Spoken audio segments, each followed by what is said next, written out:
राजधानी रांची स्थित ऐतिहासिक मैदान मोरहाबादी में लगभग 1 महीने को होने को है और सहायक पुलिस कर्मियों का धरना लगातार जारी है। इसी बीच आज सहायक पुलिस कर्मियों का सहयोग करते हुए भैरव सिंह द्वारा राशन बांटा गया, जिसके बाद भैरव सिंह ने मीडिया को संबोधित किया और कहा कि हमें विश्वास था कि मुख्यमंत्री इनकी बातें सुनेंगे और इन सहायक पुलिस कर्मियों का साथ देंगे, पर दुखजनक बात है कि मुख्यमंत्री इनके लिए आगे नहीं आए और हमें आज आना पड़ा है क्योंकि इनकी हालत ऐसी हो गई है कि इनके पास रात तक खाने का राशन नहीं है। इसलिए हम यहाँ आकर राशन वितरण करने आए हैं और हमारा समर्थन हमेशा इनके साथ रहेगा। मंशा के साथ पहुँचे हैं। देखिए, हम लोगों के कार्यकर्ता लगातार इनके संपर्क में रहे कई एक दिनों से। बहुत बड़े बड़े लीडर भी आकर के इनसे मिले। हम लोगों का ऐसा लग रहा था कि इसको सामाजिक रूप से विषय उठाने का विषय नहीं होना चाहिए और अपने जो माननीय मुख्यमंत्री जी हैं उन पे हमें पूरा विश्वास था कि वो इनके समस्या का समाधान करेंगे, इसलिए हम लोग अभी तक आगे नहीं आ रहे थे। लेकिन चूंकि इतने समय के बाद भी आज इनकी परिस्थिति ये है कि आप अगर इनसे पूछेंगे तो पता चलेगा कि 17 रुपये में एक दिन का राशन ये एक व्यक्ति पे खर्च करके इस प्रकार से दिन बिता रहे हैं। आज इनके राशन की स्थिति ऐसी है कि रात को भोजन कर पाएंगे कि नहीं पता नहीं। दोपहर 2 बजे तक जब इनसे 1 बजे तक जब इनसे बात होती है तो पता चलता है कि 1 कप चाय नहीं पिए हुए हैं बहुत सारे कार्यकर्ता यहाँ पर। तो ऐसी परिस्थिति आ गई है और हमारे सरकार को इनकी समस्या दिख नहीं रही है। तो मैं समाज से आग्रह करना चाहूँगा कि पूरा समाज इनके साथ आकर के मिले और इनके जो आंदोलन है उसमें हम लोग इनका साथ दें।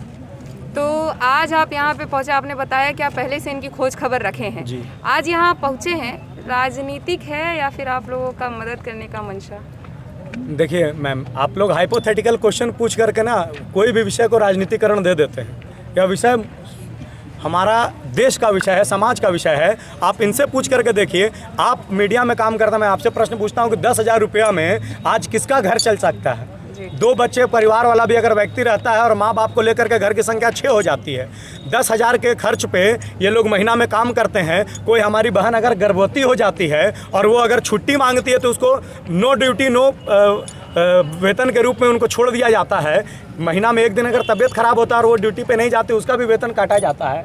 इनको दूसरे राज्य भेजा जाता है, 6 से अधिक राज्य इनको भेजा गया है और उस राज्य में जाने का जो रास्ता का खर्च होता है, वहाँ रहने का, वहाँ जो भोजन का खर्च होता है, वो भी वे अपने पॉकेट से पैसा खर्च करके बियर करते हैं और देश और समाज की सुरक्षा के लिए दिन रात लगे रहते हैं। यह चिंता का विषय है कि नहीं?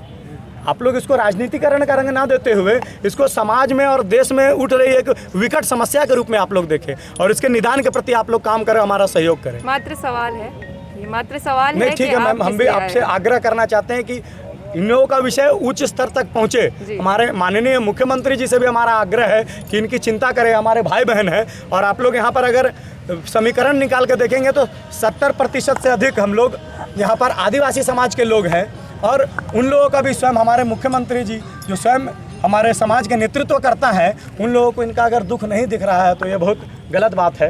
क्या लगता है 1 महीना हो गया, 30 दिन हो गया, हर मीडिया में चल रहा है, मुख्यमंत्री तक, सरकार तक इन लोगों की बात नहीं पहुँची? अगर बात पहुंच गई है तो वो लोग इनके समाधान, देश और समाज की सुरक्षा के लिए दिन रात लगे रहते हैं। यह चिंता का विषय है कि नहीं? आप लोग इसको राजनीतिकरण का रंग ना देते हुए इसको समाज में और देश में उठ रही एक विकट समस्या के रूप में आप लोग देखें और इसके निदान के प्रति आप लोग काम करें, हमारा सहयोग करें। मात्र सवाल है, ये मात्र सवाल है। नहीं, ठीक है मैम, हम भी आपसे आग्रह करना चाहते हैं कि इन लोगों का विषय उच्च स्तर तक पहुँचे।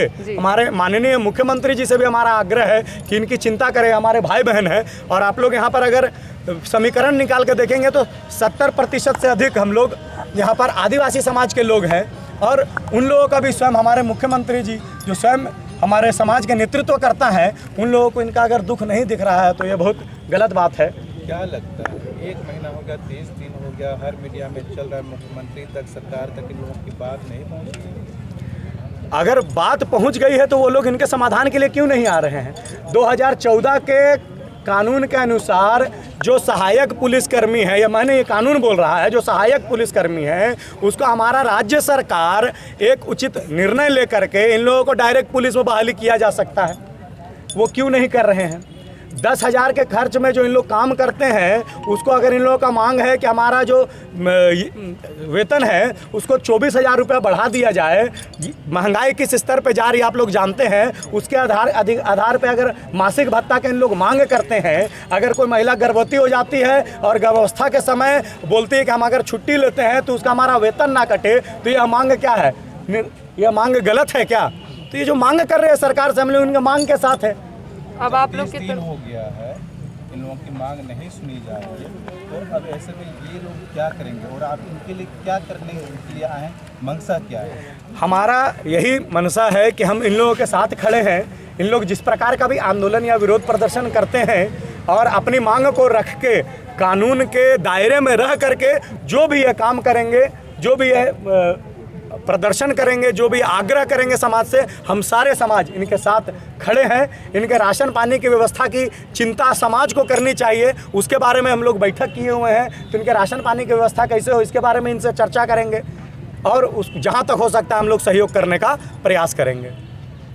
सरकार से मुखातिब होने की कोई गुंजाइश आप लोगों की ओर से? इस पे अभी योजना बन रही है, हो सकता है आने वाले समय में विभिन्न संगठनों के द्वारा और हम लोग एक दिवसीय धरना का आयोजन कर सकते हैं। इस प्रकार की योजना बन रही है, तो योजना जब बन जाएगी और धरातल पर उसको उतारा जाएगा तो आप लोगों के सामने इसकी सूचना दी जाएगी।